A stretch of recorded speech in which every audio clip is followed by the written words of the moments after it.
Hey everybody, welcome to Leon's Chainsaw Parts and Repair. Happy Saturday. I have no earthly business opening this box right now. It is one for my collection, and I've got a mountain of saws out there that I need to work on. They're in the wood shed. I need to get them out of there so that I can refill the shed with wood, and I can't refill the shed with wood until I've replaced the fence over on that side. So the reason I'm going to go ahead and open it is Brian sent this to me, sight unseen, payment not received, all of that. I mean, we're talking about a good guy here. Found me, and we came, I said I would like the saw that's in this box. And he said, well, I have no idea what it's really worth. He said, so I'm just going to send it to you, and we'll figure it out. So here we are. It's a Canadian saw. You can probably see the International Bill of Lading stuff right there. There aren't too terribly many more Canadian built saws that I need to get a hold of. Here's a clue. That's the hand guard that goes to it. So you might be getting some idea of what's cooking now. Egg cartons here. Oh man. Okay.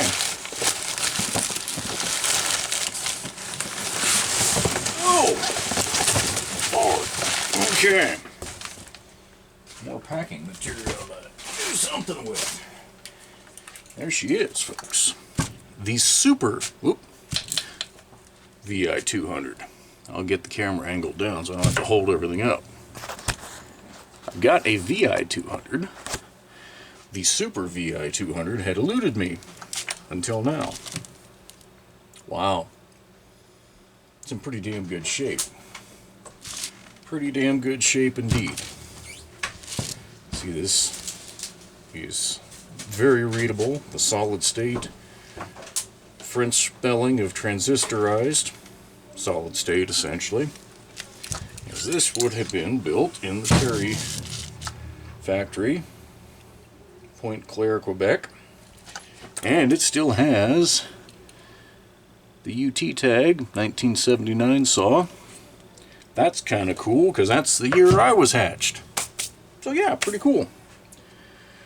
I'm really stoked to have this saw. Now looking it over, I would say, I don't know what would have roughed the paint up there. Could have been somebody's hand, over the years using it.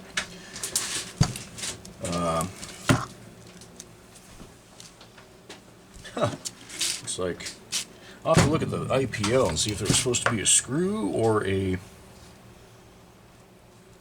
some sort of a rubber grommet in there. Probably was supposed to have a screw, but that's okay. Hand grips will need replaced if I can find them.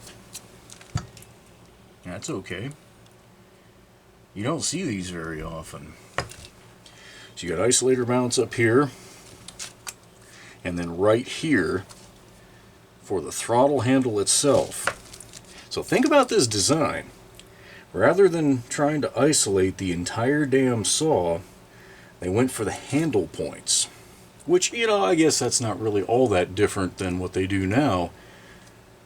But this was 1979, and they adapted an existing saw, the XL76 or Super XL 130, whatever model they were on at this point. But they adapted it to this kind of AV system. So this is a 6-point AV. You've got the two here, the one captured right there, two here,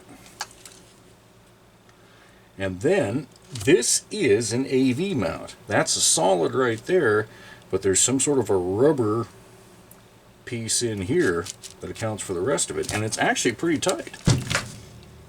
There's not excessive wear there. I'd tighten that screw down a little bit. No big deal. So yeah, I'm pretty stoked on this. Got a little crack in the cover here, which is just going to have to live, because the odds that I would ever find another one of these are somewhere between slim and none. I mean, it could happen, but I'm not going to hold my breath. So yeah, where did I put... There we go. Full look of the saw. If I can get that. That's a lock nut. But yeah, there we go. That's the full look of the saw.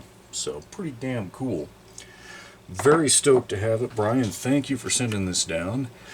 I will reach out to you immediately and we'll get squared up on this. And when I have time to work on it, I'll go ahead and do another video. Looks like the choke rod is not original. Well, no, it's definitely not original. And that's a little loose on the shaft.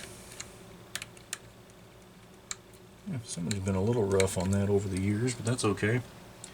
Get that replaced. Somebody's already put Tygon in there and it's not rock hard. The tank has a little bit of aroma to it, but not too bad. The filter's moving around. This may not take a hell of a lot to get going. I have noticed these saws are more likely to crap out a crank seal, especially on the flywheel side.